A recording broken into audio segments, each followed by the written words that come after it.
राजेश जी, हरियाणा से। राधे राधे राधे महाराज जी। महाराज जी, आप प्रश्न कर रहे हैं कि 5 ज्ञानेंद्रियां आंख, जीभ, नाक, त्वचा और कान में से आंख ज्ञानेंद्रिय जो मन को भगवत मार्ग से भटकाती है, ये मतलब आदि कैसा है?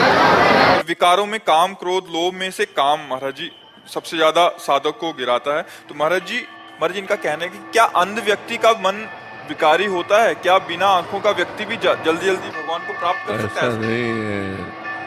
आंखें और नेत्रेंद्रिय अलग है, समझ रहे? ये नेत्र गोलक है, इनमें जो पावर है देखने को नेत्रेंद्रिय का, तो बिना नेत्र गोलक के भी देख लेंगे। देखो, जब आपके नेत्र बंद होते हैं तो स्वप्न में आप देखते हैं ना सर, व्यक्ति, वस्तु, स्थान, पदार्थ देखते हैं ना, वो कहाँ से देखते हैं? उस समय तो नेत्र बंद होते हैं, नेत्र गोलक बंद होते हैं। देख लेती कि नहीं देख लेती? आप जब कल्पना करते हैं तो कल्पना में जो दृश्य दिखाई देता है वो कहाँ से दिखाई देता है? नेत्रेंद्रिय से दिखाई देता है। तो ऐसा नहीं कि जो आंखों का अंधा है उसको भगवान के चिंतन में सहयोग, ऐसा कुछ नहीं। भगवान के भजन के द्वारा इन इंद्रियों की विषय वासना को शांत किया जाता है। आपने 2 पॉइंट रखे, नेत्रेंद्रिय और काम। काम अंतःकरण के अहंकार पर प्रभाव डाल रहा है। बाहर की इन इंद्रियों को तोड़ने से न ब्रह्म ज्ञान हो जाता है, न भगवत प्राप्ति हो जाती है। बात समझ रहे हो? इन सबका जो विकारों का प्रभाव कहाँ होता है?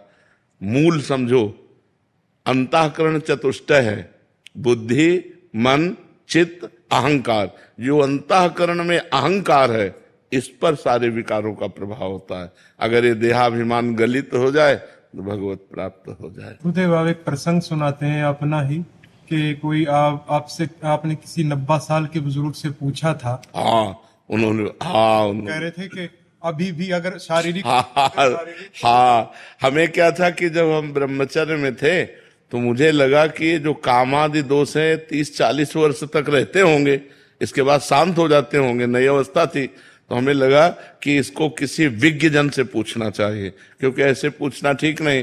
तो गांव के वो प्रधान थे और वो 92 वर्ष की अवस्था के थे और बड़ी श्रद्धा रखते थे और गुरु आश्रम में आते थे। तो एक दिन उनके नजदीक बैठकर पूछा, हम कहा देखो आप अन्यथा बुरा मत मानना, हम अपनी जिज्ञासा प्रकट, क्या आपके अंदर? तो उन्होंने कहा इंद्रियों में सामर्थ्य नहीं पर मन वैसा ही है। तो देखो, भजन के द्वारा ही इसे निर्मल किया जा सकता है, ना कि अवस्थागत या किसी इंद्रिय को भंजन करने से इसको विजय प्राप्त नहीं की जा सकती। विजय प्राप्त की जा सकती है भगवान के भजन से। जब हम नाम जप करते हैं, पवित्र आहार संयम से चलते हैं, धर्म पूर्वक आचरण करते हैं, तो हमारी इंद्रियां अचंचल होने लगती हैं। अभी चंचल है, हमारा मन स्थिर होने लगता है, शांत होने लगता है। और जहां मन और इंद्रियां शांत हुई तो निज सुख मिला। जहां निज सुख मिला फिर विषय आकर्षण नहीं होता। नहीं स्वात्मा रामम विषय मृग तृष्णाम भ्रमयति। आत्माराम पुरुष कभी विषय मृग तृष्णा में भ्रमित नहीं होता। तो ये भ्रम न रखे। भगवान ने कहीं ऐसा आदेश नहीं किया।